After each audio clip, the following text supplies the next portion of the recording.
Hello everybody, this is Edwin Haynes here for our Entrepreneur Series, and I'm proud to have another special guest with us today. A good friend and consultant of mine, Mr. Nathan Brooks, that's here. And I hope you all are ready for this one. He has a wealth of knowledge, and as I say, from time to time, we're going to bring in different people of different backgrounds to actually explain what it is that they do. And you're going to see many of the similarities that they have, no matter what industry that they're in, as to how it can relate to what you're doing out there today as an entrepreneur and a business owner. So again, Mr. Nathan Brooks is here. And I'm going to just tell you a little bit of background. You know, actually has a wealth of knowledge in the energy sector, oil and gas in particular. He's a consultant right now with RigServe, and has been doing that for many years with different companies. And also has been there on the rig itself, doing a lot of rig work. Yes, sir. So I'm proud to have you here, and I'm proud to have you as a part of what we've been doing. You've been such an instrumental piece. Oh, thank you very much. To what we've been putting together. I'm looking forward to many more years together. As a matter of fact, I won't even throw this online. I know our good friend, Mr. Chris Williams over at the Krav, and both of us trained a martial art called Krav, right? That's right.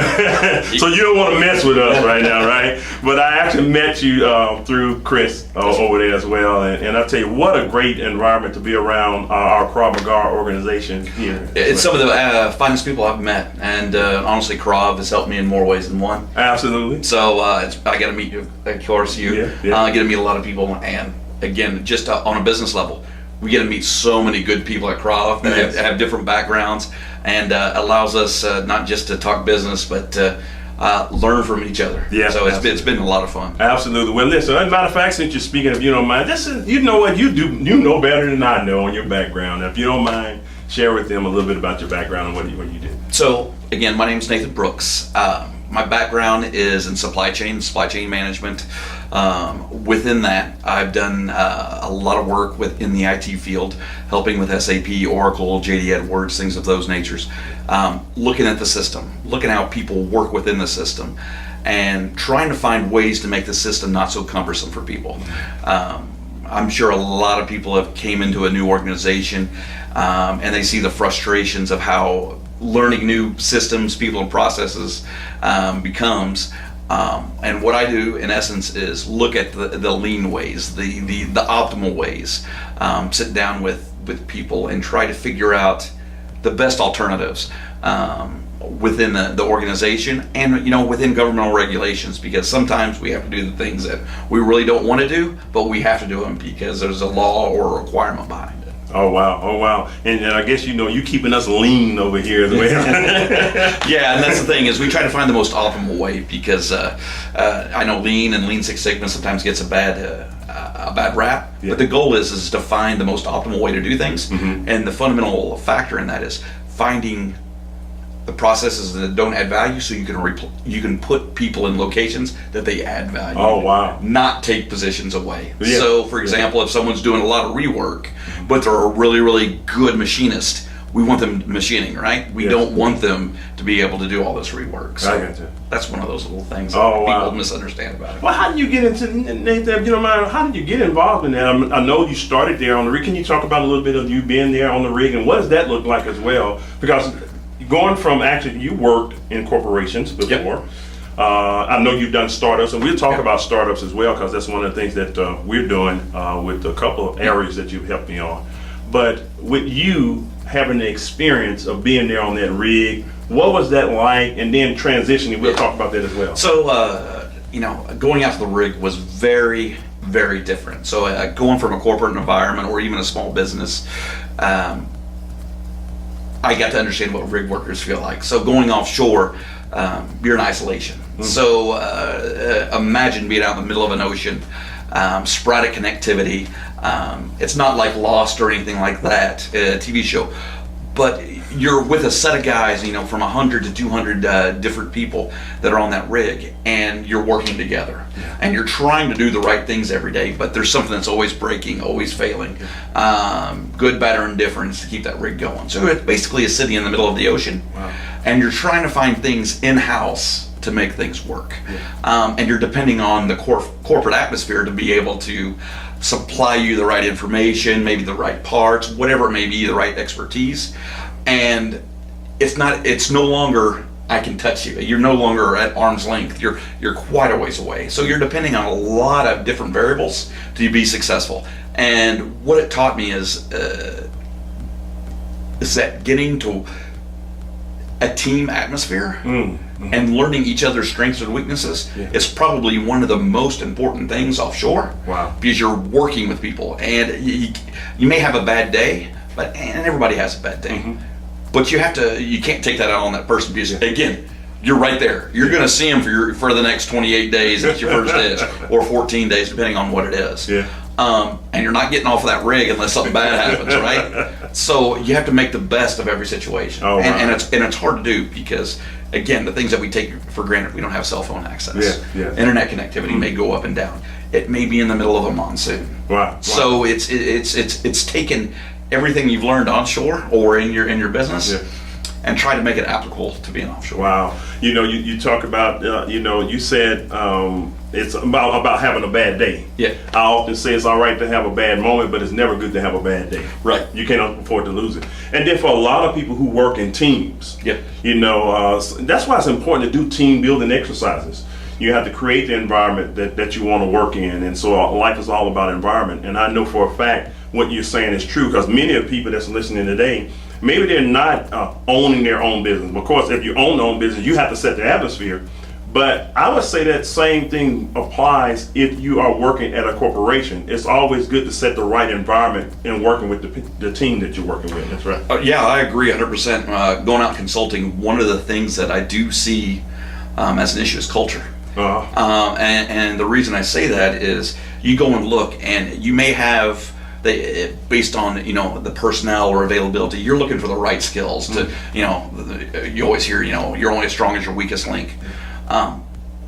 But when you're actually on a project, or you're out helping, or you're consulting, you get to see the good, the bad, and the ugly of the organization, right? So and for me, that's what I enjoy, is being able to see the whole and run the gamut of it, because you may have that superstar that's put over here, and not being able to really do a lot, because they're either not part of the team, and one of the things we say is get everybody on board. You get them on the boat, get them in there. A lot of companies, you hear that they do the team building, but really get part of the team. How often do they actually make you feel part of the team? Because if you look at it, I spend over 50-60% of my day at work. Wow. Well, that's now, if you think about it, that's more like your secondary family. Correct. And that's why I love, when I played baseball in college, I love that team atmosphere. I got to meld with these people. They had a bad moment. It felt like my duty to go work with them and kind of make them better, and vice versa. And I think we're starting to see that more in larger corporations. But I see it more in small businesses, because you are the family. You have a more vested interest. It may not be stock options, but as you start looking at it, you guys share that same vision, those same values. And you want to go in the right direction, because you want to be part of that foundation, then take it to the next step and grow and grow and grow. Wow, very, very important, very important. And I love the fact that you're bringing it up, because that goes across the board in any organization, no matter what you do. It can be a non-profit organization. Right. If they don't understand the vision and they're not on the same page, then you're probably going to end up with some type of disaster or monster that you don't want to deal with. Yeah, you see a lot of that, is that mixed signals in the company vision. They say they want to go this way, but they don't walk the walk. Wow. You say mixed signals. Yeah. In the company's values. Yeah. Is that right? Yeah. Vision. Yeah. So think about it. If you read mission statements, it may be broad, but how often do they? And again, I'm going to use an example as a large company right now. Uber, they had a certain mission, and look, somebody decided to stray off a little bit and made public knowledge. It may not be all encompassing, but as you start looking at things, if people really understood the vision, there'd probably be not a job for consultants, right? Wow. Yes. The reason we have jobs is there's a problem out there, and not everybody has a solution. They want you to come in and help them. Like I tell my friends and my coworkers is, if someone calls for a problem, I'm going to pick up the phone, or somebody emails for a problem, I'm going to answer that email. They're probably not calling because they really want to call. Yeah. They need help. They need help. Yeah. And that's what, again, as I look at any business out there, you're helping each other. Yes. Right? Yes, that's correct. Well, I had to ask you this then. How did you develop to the point of doing that? I mean, what even brought you to that? Because I know you now, gone from working for a corporation, now you're doing the consulting and what have you. What even, and I know it's not easy, starting a business. Let's talk a little bit about starting a business or what have you. So yeah, what got me going is again, I was working a lot. I enjoyed what I was doing, but I got that bug, that spirit saying, you know what, I think I can touch more people if I go out and work with a smaller group. It may not be as big as projects or something like that, but I like being able to work with a lot of different people and meeting new people. So the thought was, you know what, if I like doing that, and that's what I focus on is, I think I'm good at certain things. Yes. And I've always been told, focus on what you're good at and learn at what you're not good at and try to improve. Okay. So starting a business, I was like, you know what? I'm very passionate about this, which is helping people. Yeah. How do I help people? I use the stuff I've learned through school and through work, and through the extra tools like Lean Six Sigma. So I was like, you know what? Why don't we put those together? And I love software and technology, so I got with a group of people, and it just kind of meshed. I got you. So again, the big thing was helping people. I enjoy helping people. It doesn't matter, like we said, nonprofit or whatever. I felt this was the easiest way to reach and touch more people. Absolutely, absolutely, and you're very good at that, man. That's why I enjoy working with you. A lot of fun to be around. You're a straight shooter. You're gonna tell it like it is, and that's good too. And so, just with you going through those processes as well and starting your own business, did you find any? I often like to talk about some of the obstacles that you may have gone through in starting. I mean, is it the easy process? I mean, because I want the people. The other thing, two things. I want to say this. Two things. You mentioned you love connecting with new people. Yep. How important is that for you as a business owner? And then the other part is, what obstacles did you have to overcome or do you overcome often? I would say connecting with people is probably my number 2 priority, and the reason I say that is getting the vision, like basically what I stand there for. So when I meet those people, they understand what I'm bringing to the table, and not just me, is the companies I work for, because I don't want to represent a company that doesn't have the same values, same mission, and things of that nature as I do. But yeah, connecting with people. Again, if I talk to 1,000 people and I get a hit rate of, let's say, 1 or 2%, that means I've touched somebody and I've discovered their problem. I can't just cold call, email, and things of that nature. Just being able, going to events, understanding, other people's problems, because again, CRAV, other business events, you hear things, and when you start building those personal relationships, they're going to tell you the true pain points. Wow. And when you start learning those true pain points, you're going to start being able to find solutions for them, and maybe a free piece of advice that helps them, but they keep coming back because they know you're doing the right thing. You're not. Again, we're all here to make money, but at the same time, we're not trying to make so much money that that makes you look bad, right? You're trying to get to the point where you're helping people, and that service that you always bring, they keep going back to the well because they know that they can count on you. Again, just like a family or team member. That's good, because Nathan, that's another thing I always tell people, and they're going to hear me say this over and over. God gives you 2 ears and 1 mouth, so you can listen twice as much as you talk. And when you're saying listening to other people to find out what their challenges are, that's how you make money, for solving or adding value to them based on their issue. That's right. And so that's been a key point for you in your success there. Yeah, and I think that's probably one of the things, as a startup, that good startups separate themselves for. In a startup, it's difficult. You want to start bootstrapping it because you may not have a lot of initial funding. I want you to explain what bootstrapping is for some of the audience. Many people that listen, they already know. In essence, it's taking your own income of the group and funding your project. So it's all that money. It may be your retirement, it may be something. You take that valuable cash because you have a vision or a dream, and you do it on your own until, again, either you succeed even more and grow, or the other end. I had to do a lot of bootstrapping. And it's I think bootstrapping is very important because it shows who's willing to take that risk. My wife, she doesn't like some of the risks I take, but if you have the right people on board and you're on the bus together, sometimes it works out for the best. Wow. Again, there's a lot of luck in it, but at the same time, if you believe in your product and you go out and communicate what the value of your product is, success seems to find you, right? Wow, you talk about the risk. Life is about taking calculated risks. And I know I've had a chance to do that. Some risks that were not calculated, right? It may have cost me, but at least I tried. But then also making sure the right people on the bus. I go back to a book by Jim Collins that he wrote. And he talked about having, it's called Good to Great. As a matter of fact, the book, Good to Great. Excellent book on building a business. And that's the essence of it, and to paraphrase some of it, he spoke about getting the wrong people off the bus, putting the right people on the bus, in the right seats on the bus, and then you move forward. Yep. So to just piggyback off that, when he talks about cogs, having the right cogs in there and the flywheel effect. Yeah. Yes. So and again, we can relate it to whatever it may be, but getting the right people in the right seat. Is very important. Again, you may have the right, I talked about having the right, that star that's over in the corner, not being able to be utilized. You've got to put that person in the right seat. And it may take a while to find it, but you're going to unlock a superstar that's going to help you grow your organization.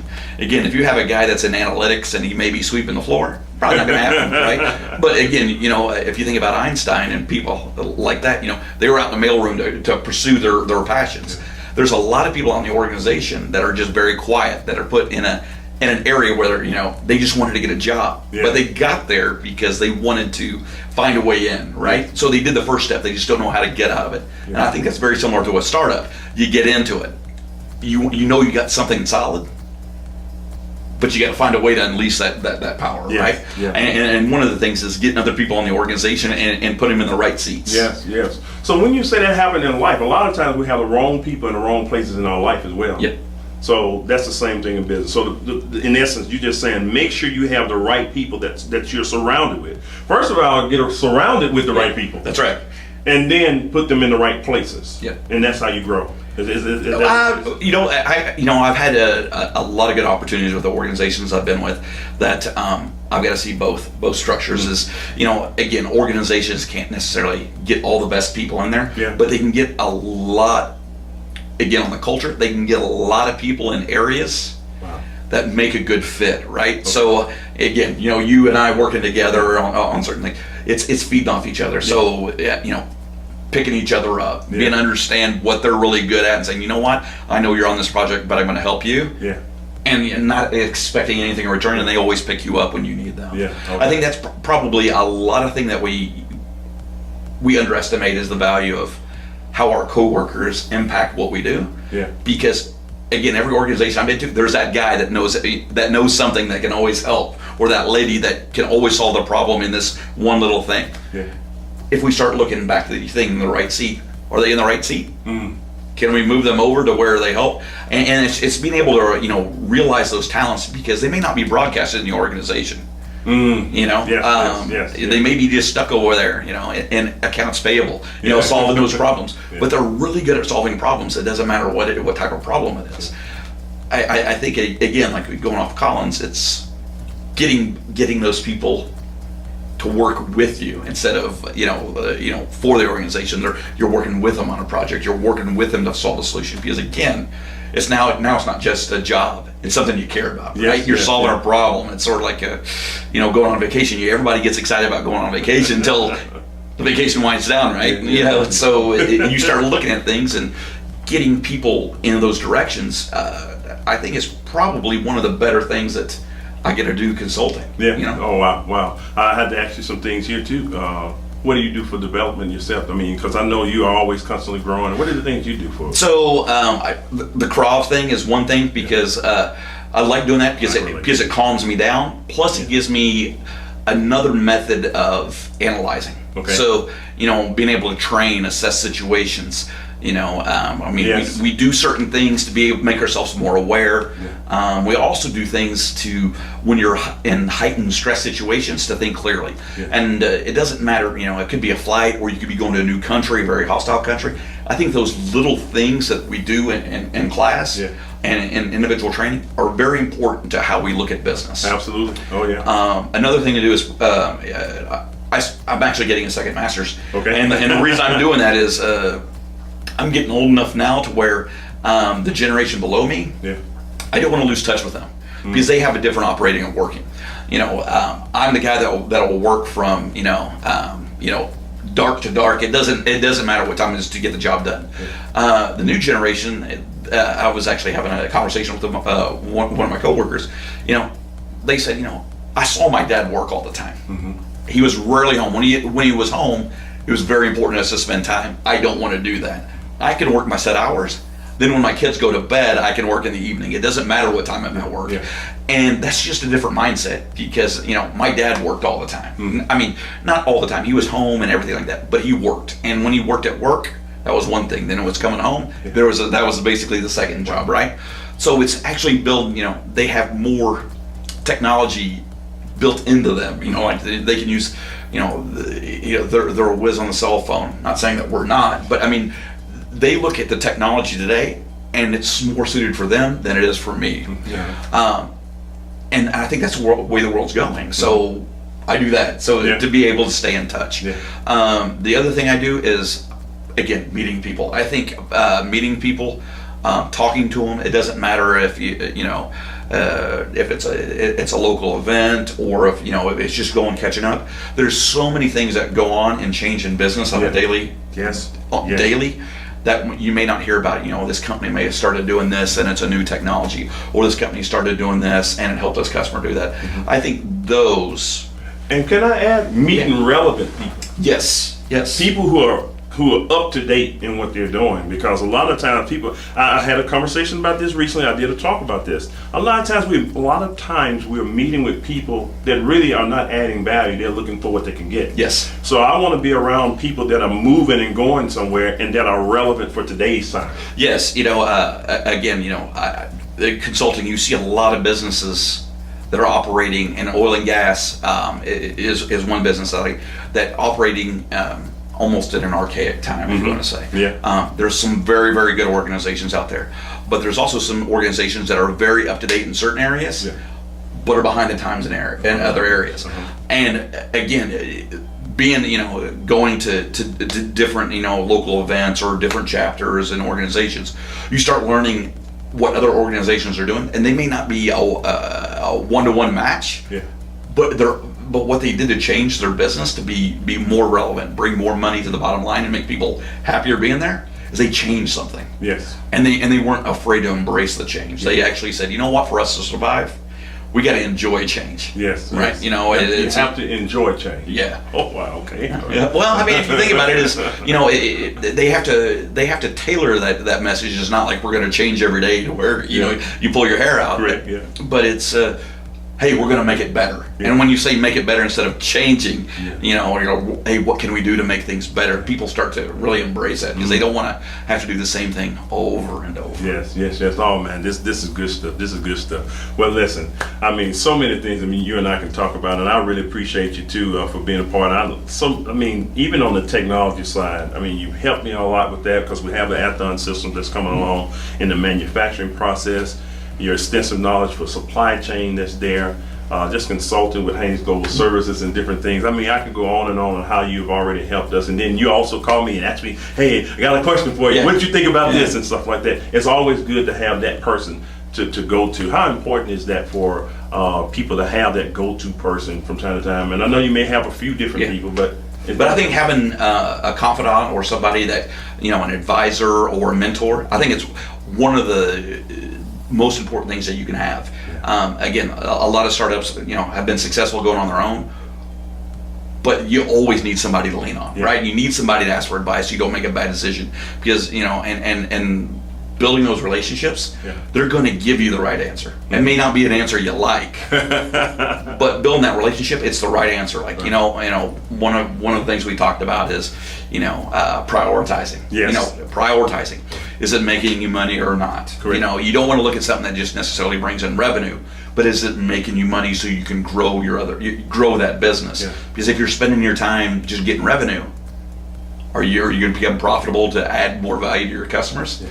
More likely than not, you're not going to be able to do that. You keep coming back to adding value to customers, and that's a big thing to me. I mean, That's huge. Yeah, I think that's probably the most important thing is if you start looking at how a customer, I think, is more of a partner, just sort of like a marriage, like a partner. You don't want them to look at you as just someone supplying a good or service.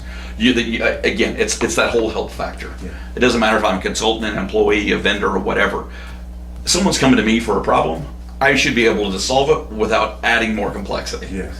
I don't want to be that. I've got to go to that person. They're the only person that is, but I know it's going to take forever. I want to be that one. Like, you know what? I want that guy in here because he knows what he's doing, and they're going to help me. Mm-hmm. And I'm going to be able to take that and add value to my customer. So it keeps on adding value downstream. Wow. Adding value downstream. Woo. All right. If they don't get this, I mean, this is good. Hey, it's kind of reinvigorating some things in me, Yep. To look at. And I'm gonna go down and I just say some, just in closing on some of the things that we have here. I'll always ask my guests to please share some tip or two. If you're an entrepreneur, aspiring entrepreneur, person in business, however you want to address it, what type of mindset should you have, or some closing things that they should be doing in terms of how they should be operating in order to accomplish their goals? One thing I'd have to say is find out what you love doing and how it can benefit somebody. So if you love solving problems, or you love building something, and you know that it's going to help somebody, or I'm going to say adds value to a customer, I would focus in on that. You may think that there's a product out there that you can sell, but does it really add value to them? Because again, you're not just selling a product, you're selling yourself. So you're always trying to add, if you're trying to add value to that customer, people are going to pick up on it. Yes. So And if you can focus in on that, I think a lot of problems will solve itself. Wow, a lot of problems will solve itself. Nathan Brooks, thank you so much, man. I appreciate this. I know this is another one for the history books, because I'm going to go back and listen to it. And I'm going to tell you right now, you all, as I always say, make sure you stay tuned to the series. I know we're doing this over a period of time, and I'm excited about the other guests that are going to be coming back. I'm going to ask you, will you come back and visit with us sometime? Anytime you ask, I'll come. And I know he'll do it because he's with me all the time on different projects as well. And so listen, ladies and gentlemen, stay tuned for the next series. We'll be having some more good series just like this one with Mr. Nathan Brooks coming up. And as we say, we'll see you on the other side of success. Bye for now.